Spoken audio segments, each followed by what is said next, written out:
Congratulations on the upcoming birth of your new baby. We are so happy that you have chosen University Medical Center for your care. At UMC, we acknowledge that breastfeeding is a vital component of meeting the highest standard of care for you and your child. And we respect every mother's right to make an informed decision about how to feed her baby. In this video, we are going to discuss 11 evidence-based topics that will set you on your way to a healthy and successful breastfeeding journey.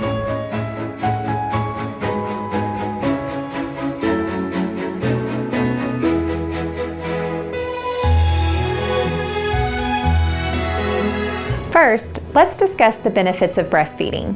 Each mother's milk is well suited to meet the needs of her own baby, so your breast milk is the perfect food for your baby. Your breast milk has antibodies, which protect your body against many common infections. Breastfed babies are sick less often. They also have fewer problems with allergies, asthma, sudden infant death syndrome, iron deficiency anemia, and many other medical problems. Breastfeeding your baby will also lessen his or her risk of developing childhood cancer later in life. Women who breastfeed also benefit. They have less bleeding after childbirth and get back to their pre-pregnancy weight faster. They have fewer cancers of the ovaries, uterus, or breasts. Osteoporosis, which causes bone fractures as you age, is less common in women who breastfeed. Breastfeeding also saves money.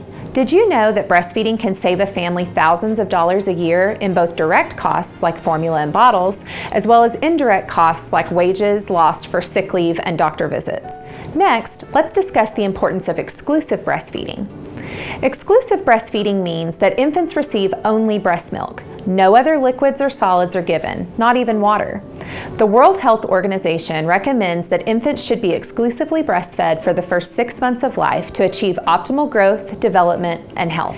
Exclusive breastfeeding is very important for building a good milk supply. Breastfeeding works on supply and demand.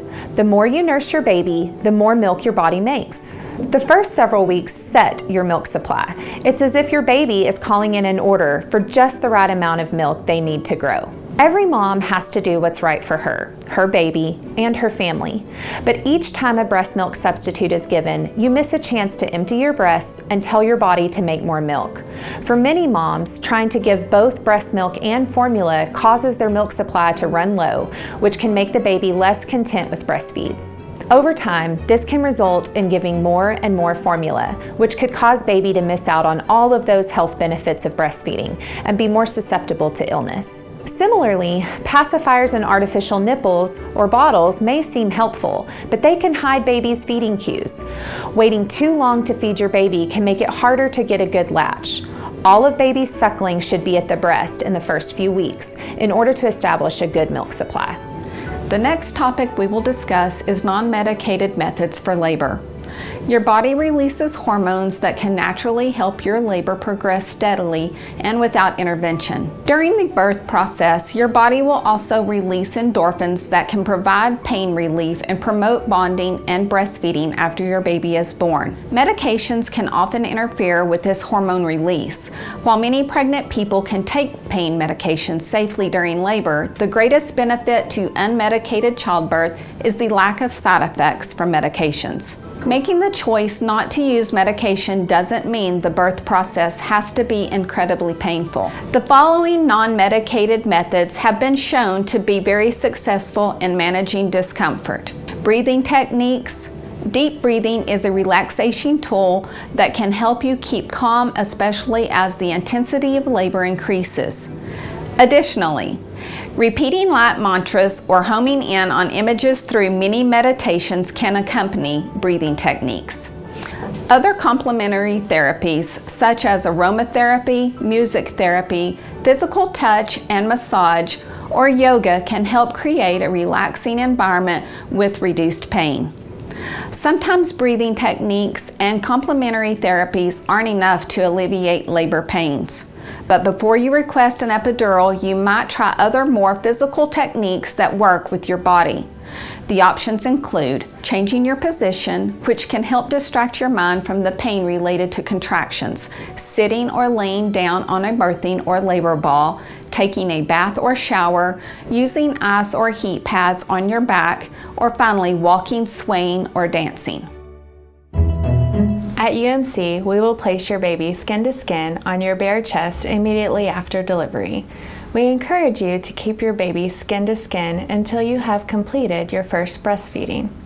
We will delay all tests and procedures that are not medically necessary during this time to allow you uninterrupted skin-to-skin time. Practicing skin-to-skin care allows your body to naturally regulate your baby's body temperature, heart rate, and breathing. This will calm you and your baby, which will help get breastfeeding off to a great start. Skin-to-skin contact promotes bonding and natural release of those hormones that will stimulate your milk supply. If you have a cesarean birth, you can still have skin-to-skin contact and breastfeed. You should be able to do this within the first hour or two unless there's a medical reason not to. We encourage you to practice skin-to-skin care as often as possible throughout your hospital stay.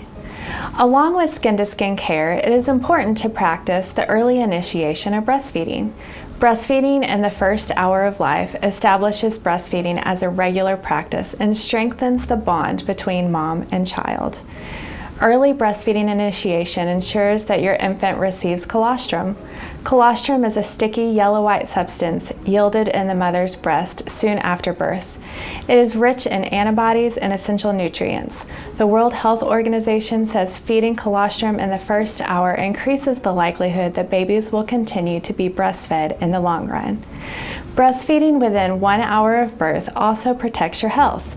Nipple stimulation during breastfeeding releases the oxytocin hormone that causes the uterus to contract. This can reduce bleeding and prevent postpartum hemorrhage. Our staff will assist you to breastfeeding your baby within the first hour after birth if possible. Then we encourage you to breastfeed as often as your baby seems to be hungry. UMC has specially trained nursing staff and lactation counselors who will assist you in achieving your breastfeeding goals.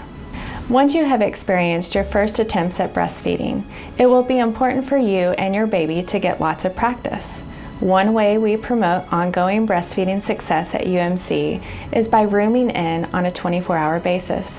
This means that your baby will stay with you in your room at all times unless it is medically necessary for the baby to be taken to our newborn procedure area.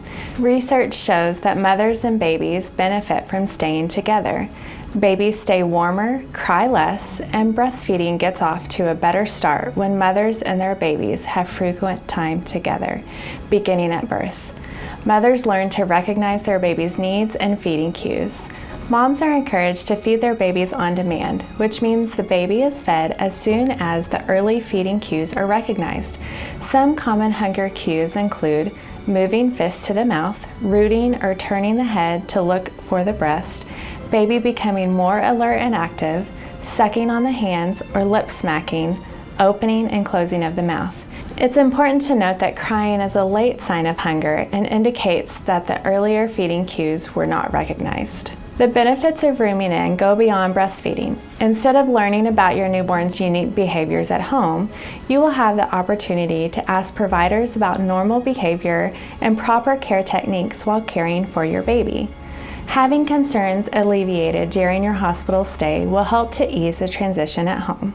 Once you have learned to recognize your baby's hunger cues, it's important to allow baby to lead when the feedings take place. We do not place any restrictions on how often or how long you feed your baby. It's important to practice baby-led feeding because research shows it helps your baby to be settled and content. It prevents breastfeeding complications, helps establish good milk supply, and helps your baby get just the right amount to eat. To promote a healthy milk supply, breastfed babies should feed 8 to 12 times each day during the first 6 weeks of life. Again, it is okay to breastfeed as often as your baby wants, and you do not need to give formula. Many babies will nurse a number of times at one time of the day, usually in the evening. This is called cluster feeding, and it is normal. Your baby's eating patterns may change from day to day. Just follow your baby's lead, and that will help you build your milk supply. Try feeding your baby on the fuller breast first until your baby releases the nipple or falls asleep. Then burp your baby and offer the other breast.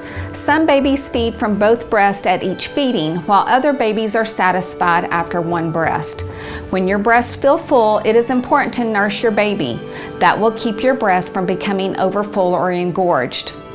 In the first few days of life, you may need to wake your baby if he or she falls asleep while feeding at the breast. Your baby should suck in a regular rhythm and should swallow often while breastfeeding. Next, we will discuss effective positioning and latch techniques. No matter what position you use to feed your baby, it is important to get a good latch. It takes practice, both for you and your baby, but a good latch will help you feel comfortable and help your baby get the most milk. There are 3 steps to obtain a good latch. First, tickle your baby's lips with your nipple. This will help your baby open their mouth wide. Next, aim your nipple just above the baby's top lip. Make sure your baby's chin isn't tucked into their chest.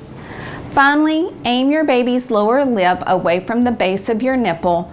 Baby's lip should be turned outward like a fish, and your baby should lead into the breast, chin first, and then latch onto the breast. Your baby's tongue should be extended and your breast should feel your baby's mouth. If your baby latches just on the tip of the nipple or if it hurts, gently put a clean finger in your baby's mouth to break the latch and then try again. Some signs of a good latch include the latch is comfortable and pain-free. Your baby is positioned tummy to tummy with you so that baby's head is straight, not turned to the side. Your baby's chin touches your breast. Your baby's mouth opens wide around your breast, not just the nipple. Your baby's lips are turned out.